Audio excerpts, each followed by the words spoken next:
तो 3 विधानसभा उपचुनावों के अंतिम नतीजे आ चुके हैं। बिहार की बांकीपुर विधानसभा सीट पर बड़ा उलटफेर हुआ है, जहां पर जनसुराज पार्टी से प्रशांत किशोर ने बाजी मार ली है। उसके अलावा मध्य प्रदेश की दतिया सीट पर कांग्रेस ने जीत दर्ज की है, जबकि गुजरात की मंजलपुर सीट पर बीजेपी का कब्जा रहा है। और इस सब पर बातचीत करने के लिए हमारे साथ अवधेश कुमार जी मौजूद हैं। सर, आपका बहुत बहुत शुक्रिया हमें ज्वाइन करने के लिए। आपसे सबसे पहला सवाल जो मैं करना चाहती हूँ वो बांकीपुर विधानसभा सीट से जुड़ा हुआ है, क्योंकि इसी सीट की सबसे ज्यादा चर्चा हो रही है। तो सर, ये बताइएगा कि बीजेपी की जो पारंपरिक सीट रही है, काफी मजबूत सीट थी, तो जन स्वराज की जीत को आप कितना बड़ा राजनीतिक संदेश मानते हैं?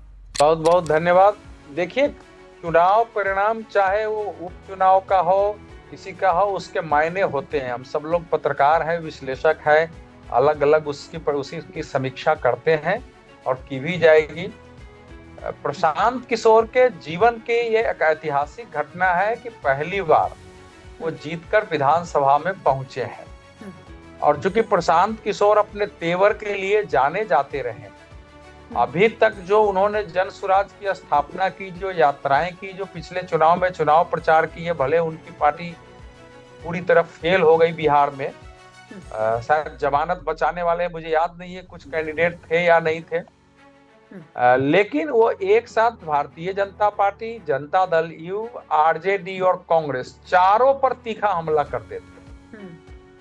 तो इसलिए इस समय बहुत सारे लोग इस विजय को अगर इस रूप में केवल देख रहे हैं कि वो भारतीय जनता पार्टी के लिए केवल उसकी सीट थी और जाएगी। मुझे अपने पूरे पत्रकारीय जीवन में तेजस्वी यादव, लालू यादव और राबड़ी यादव पर उससे ज्यादा हमला करने वाला तो कोई नेता देखा नहीं कि 10वीं फेल है, एक सिग्नेचर न करने वाले को मुख्यमंत्री बना दिया।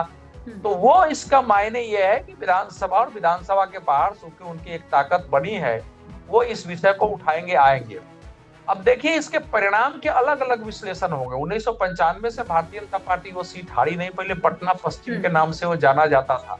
2008 के बाद परिसीमन हुआ तो वो बांकीपुर विधानसभा सीट कहा गया था। लेकिन इस समय ऐसा लग रहा है कि जो बिहार के मतदाता थे उनमें एक बहुत बड़े वर्ग को कुछ मायनों से भारतीय जनता पार्टी से असंतोष था। वो ये नहीं चाहते थे कि भाई सरकार गिराना, अब इस समय सरकार गिराने और उसकी लड़ाई नहीं थी। तो उस असंतोष को प्रकट करने का उनको एक इस समय अवसर मिल गया।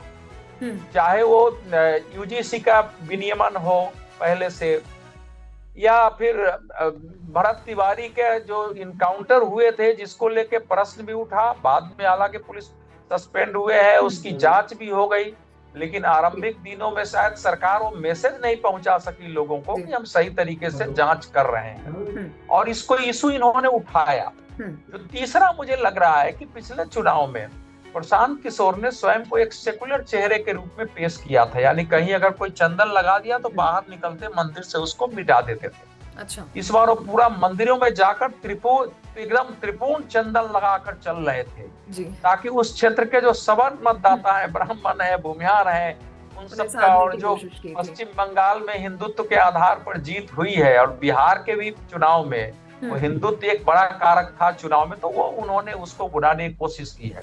लेकिन सबसे जो इसमें महत्वपूर्ण है कि लंबे समय बाद यादव समुदाय का बहुत बड़ा वर्ग आरजेडी को छोड़ के प्रशांत किशोर के पक्ष में गया। ये आरजेडी के लिए बड़ी खतरे की घटना। तेजस्वी यादव ने की बात कर रहे हैं तो आरजेडी पे ही बात कर लेते हैं। तो आरजेडी इस मुकाबले में तीसरे स्थान पर रही है, तो क्या शहरी जो बिहार है इसमें आरजेडी का जो प्रभाव है, जो इम्पैक्ट है, जो हमेशा पहले से बना रहा है, जो कायम रहा है, वो धीरे धीरे घट रहा है, या फिर ये सिर्फ एक सीट का परिणाम है? आरजेडी का एक क्रमबद्ध पराजय के रूप में देखा जाना चाहिए। पहले लोकसभा चुनाव के परिणाम है 2024 के, आरजेडी अच्छा नहीं कर सकी। विधानसभा में तो वो कल्पना ही नहीं थी कि हमको 25 सीट पर सिमट जाना पड़ेगा।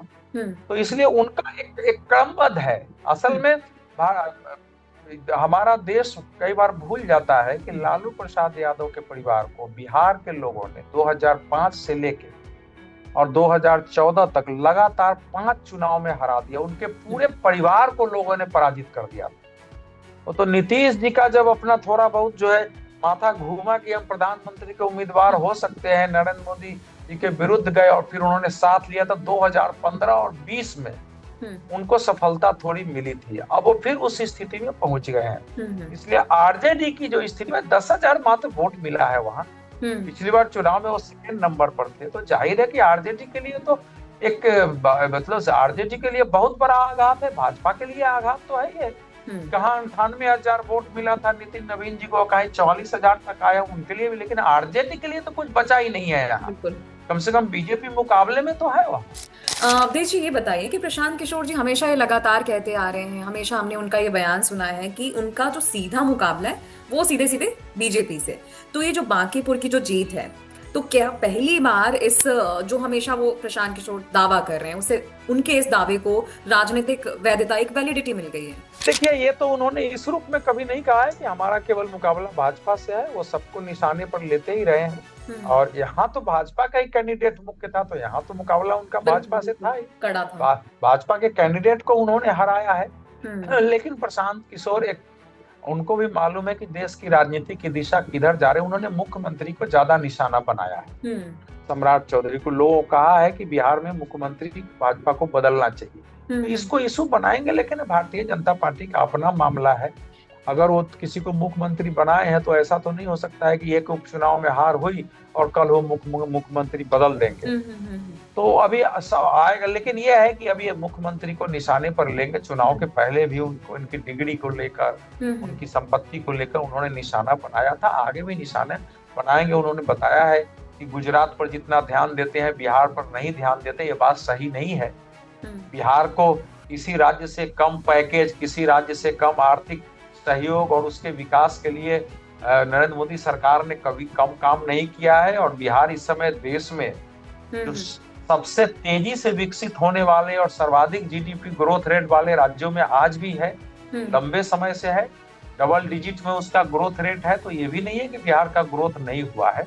बाकी वो राजनीति चलती रहती है, उपचुनाव से किसी सरकार के जाने आने का नहीं होता है। बिहार की ग्रोथ की आप बात करें, बिहार की राजनीति पे ही आते हैं। सबसे पहले ये जो नतीजा आ गया है बांकीपुर विधानसभा सीट का, तो आपको ऐसा लगता है कि जो बिहार की राजनीति है अब केवल एनडीए बनाम महागठबंधन तक सीमित नहीं रह गई है, उससे ज्यादा ब्रॉड होती जा रही है? अभी इसको देखना पड़ेगा, इसके बारे में कुछ भी कहना जल्दीबाजी है, क्योंकि पिछले चुनाव में बिहार में इस बात की एक संभावना है कि आने वाले समय में कोई एक विपक्षी दल सही रूप में खड़ा हो, लेकिन इस समय अभी नहीं दिख रही। आरजेडी अगर पूरी तरह समाप्त हो जाएगी तो शायद कोई दल खड़ा हो पाएगा, क्योंकि उपचुनाव में वोट दे देना और फिर जब तेजस्वी यादव और लालू जब मूल चुनाव में जाएंगे तब यादव लोग उनके साथ नहीं जाएंगे, ये अभी कहना बहुत कठिन है। इसलिए एक उपचुनाव के आधार पर बिहार की राजनीति के परिवर्तन का अभी कोई भी आकलन उचित नहीं होगा। हाँ, इतना जरूर बता दिया है कि बिहार में आरजेडी आज की जिस स्थिति में है उसको जनता पहले की तरह स्वीकार नहीं कर रही, लेकिन उसने प्रशांत किशोर जी के पार्टी को भी स्वीकार नहीं किया था। तो आने वाला समय भी देखिए, अभी लोकसभा चुनाव है, उसके बाद कुछ पता चलेगा। खबरों की स्वतंत्र आवाज सुनने और देखने के लिए सब्सक्राइब कीजिए TFM यानी द फ्रीलांस मीडिया।